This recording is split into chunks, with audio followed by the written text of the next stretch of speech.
then 125. When I jump on the mic, I'm about to explode and detonate, cause damage that'll make a man fold and shit up, devastate. So quickly pass me the mic, cause I'm eager to let loose. Trying to set this Grime is dead, this keys, so won't let you. Welcome to another how to Grime video, and this time we're looking at how to double time flow. I'm going to give you some simple tricks and practice techniques you can use to achieve the double time flow if it's something that you want to achieve. And make sure to stick around till the end of the video to find out why I think it's important to learn how to double time flow, even if it's something you're not interested in or something you're not too bothered about, right? So find that to the end to find out why. So let's get straight into this video without wasting any more of your time. Okay, to sound normal and to sound good on the Grime beat, it helps to keep your bars short, so 9 to 12 syllables long each bar. But if you want to double time flow, you have to stretch this number to about 13 to 16 syllables.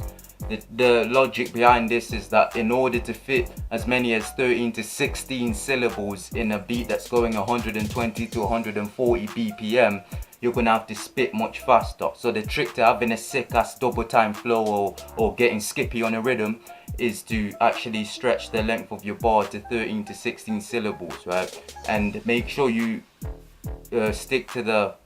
make sure that you're spitting fast enough in order to fit these 13 to 16 syllables into the 4 beats that make up a bar.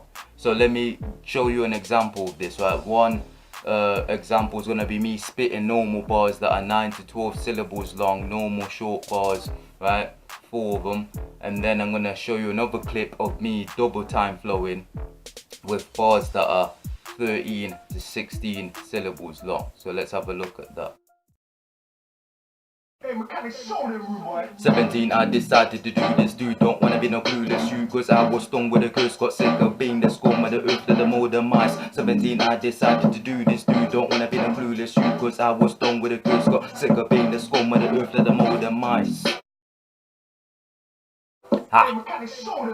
When I jump on the mic, bound to explode and detonate, cause damage that'll make a man fold. The shit off devastates so quickly, pass me the mic, cause I'm eager to let loose. Trying to set the Grime is dead, the skis, I won't let you. When I jump on the mic, I'm bound to explode and detonate, cause damage that'll make a man fold. And straight up devastates so quickly, pass me the mic, cause I'm eager to let loose. Trying to set the Grime is dead, but the skis, I won't let you.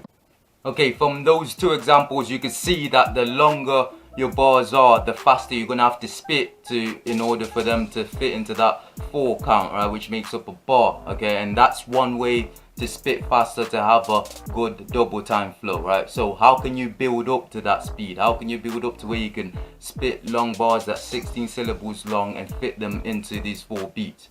Well, one trick that I like to use personally, you can use whatever trick you can think of, but one trick that I like to use personally is a metronome app, right? So you get a metronome app, then you start from a slow BPM, so maybe 70 BPM after you've written out your bars, your skippy rhythm bars, let's call them. After you've written them up, you get a beat that's you get a metronome up, then you start at 80 BPM or 60 BPM, as slow as you like, and you start spitting them slow, training your jaw muscles to get to the point where you can spit fast. You start training them slow, then you go up and you go up and you go up all the way to you can get to 120 BPM, 130 BPM, 140 BPM, and still be able to spit these bars clearly enough and fast. Okay, so let me show you an example of that, right? I got a metronome app right now, and let's say you start at 80 BPM, right? So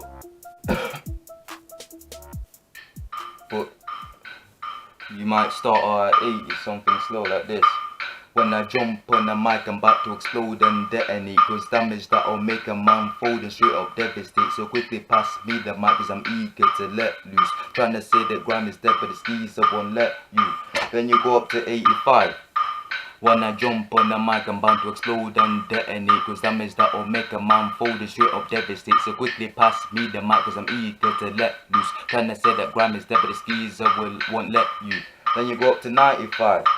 When I jump on the mic, I'm bound to explode and detonate, cause damage that'll make a man fold and straight up devastate. So quickly pass me the mic, cause I'm eager to let loose. Trying to say that Grime is dead, but the skis I won't let you. Then 105.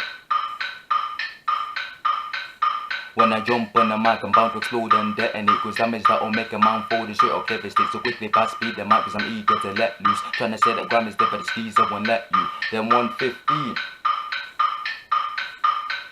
When I jump on the mic, I'm bound to explode and detonate, cause damage that will make a man fold and straight up devastate. So quickly pass me the mic, cause I'm eager to let loose. Trying to say the Grime is dead, the skis I won't let you. Right? And that's it. You basically get the whole gist of that. You start at a low BPM, maybe 70, right? Start saying them slow, and go slow. Take as long as you like. Could take you weeks, and you could only be able to spit these bars to a tempo of 80 BPM or 90 BPM. But the more you do it, the faster you see yourself getting. The much easier it will be to pronounce these bars. Then you can go up to 110, 115, 120, 125, 130, all the way to 140 BPM.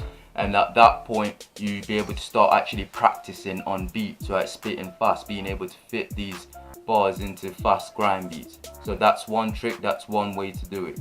And that's it. Those are the two techniques that will help you a lot. Those are only the two techniques that you need to get faster and be able to achieve that double time flow, right? The metronome map, and actually building up that speed and getting faster and faster as you go on, and actually writing your bars to about 13 to 16 syllables long, or 14 to 16 syllables, up to you, right? You do those things and you're training up, you'll be able to double time flow and get skippy on the rhythm anytime you want, right? And now, why do I think it's important to learn how to double time flow or even triple time flow on a grime beat? The reason is because when you spit your normal bars to your normal flow, you get a lot clearer, right? Because you have to get clear in order to be understandable. When you double time flow, you get skippy on the rhythm, right? You can't mumble, you have to be clear. So the jaw strength and the articulation you develop when you learn how to double time flow, it transitions into your normal flow, and you get a lot clearer. People can hear you a lot better when you spit your normal bar. So that's a really motivating thing, and that's why I think everyone should learn how to double time flow, even if you're not interested. But that's it for this video. Alright, if you enjoyed it, make sure to tune in again next week, because there's a part 2 to this where I'm going to go into depth into other things that you can do to improve your double time flow and to improve how you sound when you get skippy on the rhythm, right? So if you like this one, tune into that one. And also, I'd just like to say a big thank you and a big appreciation to everyone that likes and subscribes, right, and shows support to the channel. It helps a lot. And obviously, if you did like this video, make sure you subscribe, because there's more content like this on the way. So I'll see you in the next one.